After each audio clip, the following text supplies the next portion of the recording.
ॲथरच्या दमदार स्कूटर्स आता कुडाळमध्ये. ॲथर 450 आणि ॲथर रिस्टा. आजच भेट द्या ॲथर शोरूम, मुंबई गोवा हायवे, कुडाळ.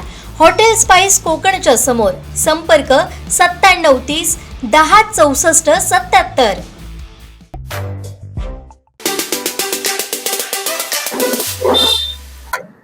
सिंधुदुर्ग जिल्हा परिषदच्या आणि सिंधुदुर्ग जिल्ह्यामध्ये असलेल्या 8 पंचायत समितीच्या सार्वत्रिक निवडणुका दिनांक 5 फेब्रुवारीला होऊ घातलेल्या आहेत.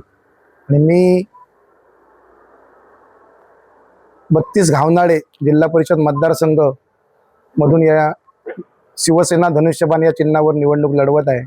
तसेच माझ्या जिल्हा परिषद मधील गोठोस पंचायत समिती मतदारसंघामध्ये पंचायत समितीच्या मतदारसंघामध्ये दिव्यानी खरात याही या ठिकाणी धनुष्यबाण चिन्हावर निवडणूक लढवत आहेत.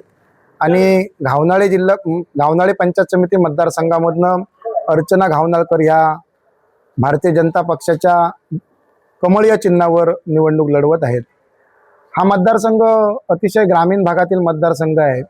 घावनाळेला हा मतदारसंघ जो सुरू झाला तो थेट अंजिवडीच्या टोकापर्यंत म्हणजे कोल्हापूर आणि सिंधुदुर्ग जिल्ह्याच्या सीमारेषेपर्यंत हा जाऊन पोचलेला हा मतदारसंघ आहे. त्या मतदारसंघामध्ये अनेक आव्हानं आहेत. दळणवळणाची आव्हानं असतील किंवा विकासात्मक आव्हानं असतील. या सगळ्या गोष्टी सुलभतेने घेण्यासाठी या ठिकाणी महायुतीच्या माध्यमातून आम्ही सर्वसामान्य जनतेनं आम्हाला निवडून दिलं. तर एक सर्वसामान्य कार्यकर्ता म्हणून आम्ही या जनतेच्या नक्कीच प्रश्न सोडवण्यासाठी नक्कीच मदत करू. अतिशय चांगला प्रतिसाद आहे. लोकांचं म्हणणं आहे की केंद्रामध्ये आदरणीय नरेंद्र मोदी साहेब पंतप्रधान म्हणून अनेक वर्ष या ठिकाणी काम करत आहेत. राज्यामध्ये आदरणीय देवेंद्रजी फडणवीस साहेब मुख्यमंत्री आहेत. त्याचप्रमाणे एकनाथरावजी शिंदे साहेब आणि अजित पवार साहेब हे उपमुख्यमंत्री म्हणून या ठिकाणी काम करत आहेत.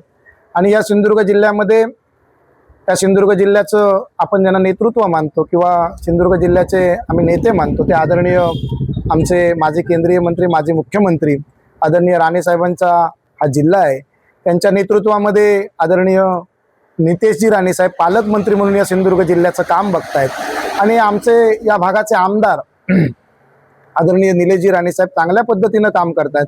त्यामुळे लोकांचा कल हा या ठिकाणी महायुतीच्या बाजूने आहे. कारण लोकांना माहिती आहे की केंद्र सरकार आपलं आहे, राज्य सरकार आपलं आहे. त्यामुळे केंद्राच्या आणि राज्याच्या ज्या योजना आहेत त्या जर योजना सर्वसामान्य ग्रामीण भागामध्ये जर राबवायच्या असतील तर आपल्याला जिल्हा परिषद आणि पंचायत समिती या ठिकाणी निवडून देणं अत्यंत गरजेचं आहे. त्यामुळे अनेक जण या ठिकाणी म्हणतात की महायुतीशिवाय आपल्याला कोणत्याही प्रकारचा पर्याय नाही. शिंदे साहेबांनी आणि आमदार साहेबांनी ज्या योजना राबवल्या त्याचा आपल्याला फायदा होणार का? नक्कीच फायदा होईल. आता शिंदे साहेबांनी जी लाडकी बहीण सगळी प्रभावीपणे योजना राबवली त्याचा फायदा तर संपूर्ण या ठिकाणी महाराष्ट्र राज्याला झाला आहे. आपल्या लाडक्या बहिणींना या ठिकाणी झालेला आहे. आणि आमदार साहेबांचं व्हिजन आहे की या माणगाव खोऱ्यामध्ये येणारे जे 36 गाव आहेत त्यामध्ये ग्रामीण भागामध्ये जास्तीत जास्त या ठिकाणी निधी उपलब्ध करून द्यावा. आता उदाहरणार्थ सांगायचं झालं तर आमदार साहेबांनी या ठिकाणी जो अंजिवडे घाट आहे तो अंजिवडे घाटाचा प्रश्न सुद्धा या ठिकाणी सोडवण्यासाठी प्रयत्न केलेला आहे. तेव्हा अनेक असे प्रयत्न आहेत की आमदार साहेब त्या ठिकाणी सातत्यानं अनेक प्रश्न सोडवण्यासाठी प्रयत्नशील आहेत.